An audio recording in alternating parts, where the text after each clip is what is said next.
Welcome back to the Postcard Inspirations Podcast. Roy Williams was a Disney animator and story idea guy who specialized in gags and pranks.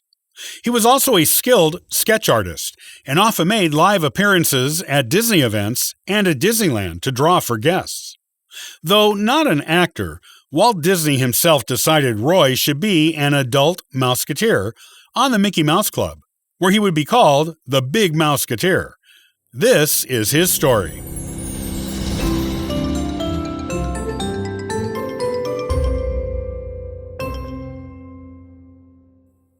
Roy Williams was born in July of 1907 and was an artist at the Walt Disney Studios. While primarily a cartoon artist, Roy is best remembered for being the adult Mouseketeer, known as Big Roy on the Mickey Mouse Club. The way he got there, with no acting experience, is an interesting story. Born in Colville, Washington, and raised in Los Angeles, California, Roy attended Fremont High School. In high school, Roy gained the nickname Moose because of his large size and his prowess as a popular and skilled football player. He also drew funny cartoons for his high school newspaper. His father had crossed to the other side before Roy was 12 years old, and his mom supported the family by working in a candy shop and as a hotel chambermaid. After graduating, Walt Disney personally hired him to be an artist at the Walt Disney Company in 1930. Walt hired Roy not only for his artistic talent, but because when Roy came to the subsidiary Hyperion Studios for an interview, he had a 10-minute conversation with someone he took to be an office boy because the man looked so young. That man he mistook for being an office boy was Walt Disney himself, and Walt was so amused by this that he hired Roy to work for the company.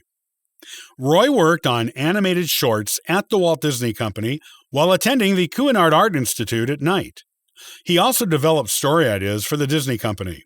In addition, Roy designed more than 100 Disney military insignias during World War II, including one for the famous Flying Tigers. Walt Disney himself paid for Roy to obtain his training at the Cuisinart Art School, which he attended for 3 years. Once his training was completed, Roy began on his true career path at the Disney Company, working his way up from an in-betweener animator to a full-time animator. While Roy was a skilled animator, his true skill was in gags and pranks.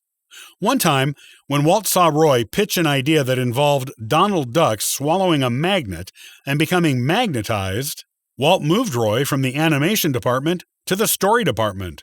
Those who worked with him said of Roy that he usually did not come up with complete story ideas, but was a master at coming up with gag or prank ideas for other people's stories.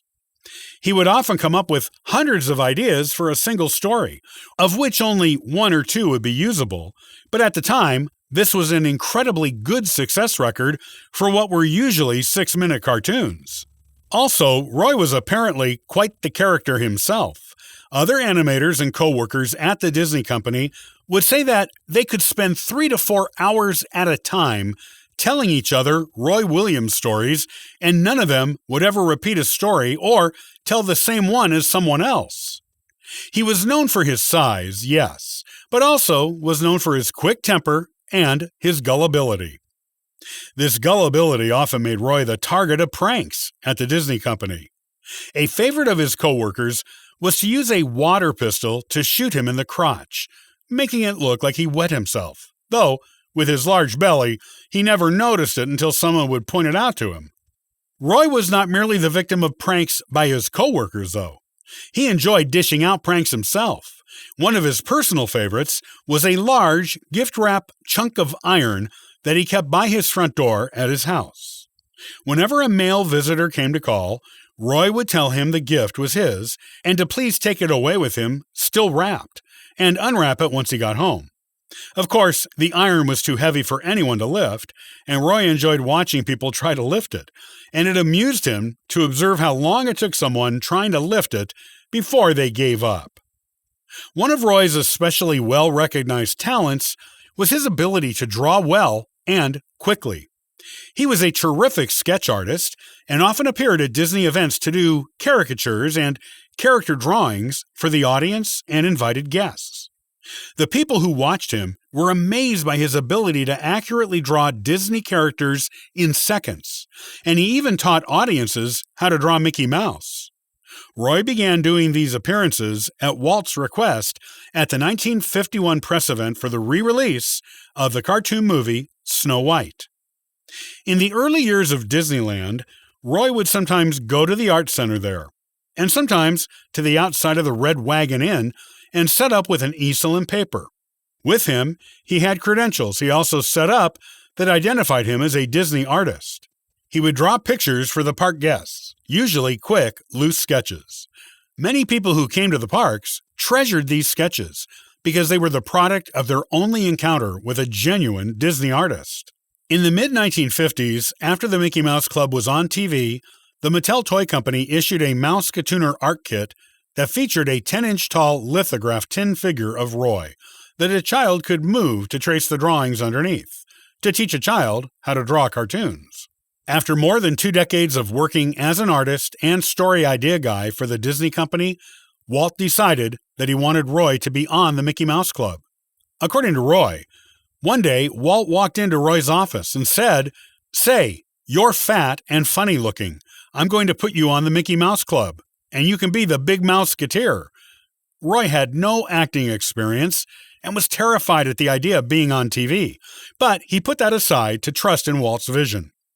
His trust in Walt's vision and judgment was bigger than any apprehension he had at being thrust into the position of a TV actor.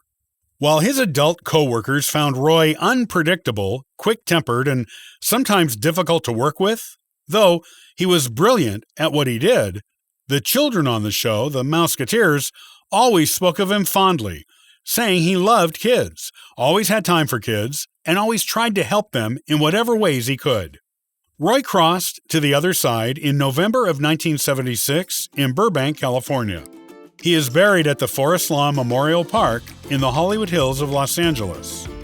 He was inducted as a Disney legend in 1992. There is a Roy Williams Airport on Sunfair Road in Joshua Tree, California, that is named after him. A proposition was introduced in 2015 to convert the airport into a solar farm, but this has not yet been done.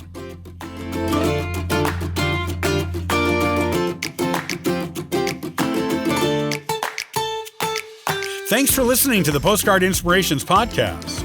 I love collecting postcards as a way to inspire my adventures and to share memories with family and friends.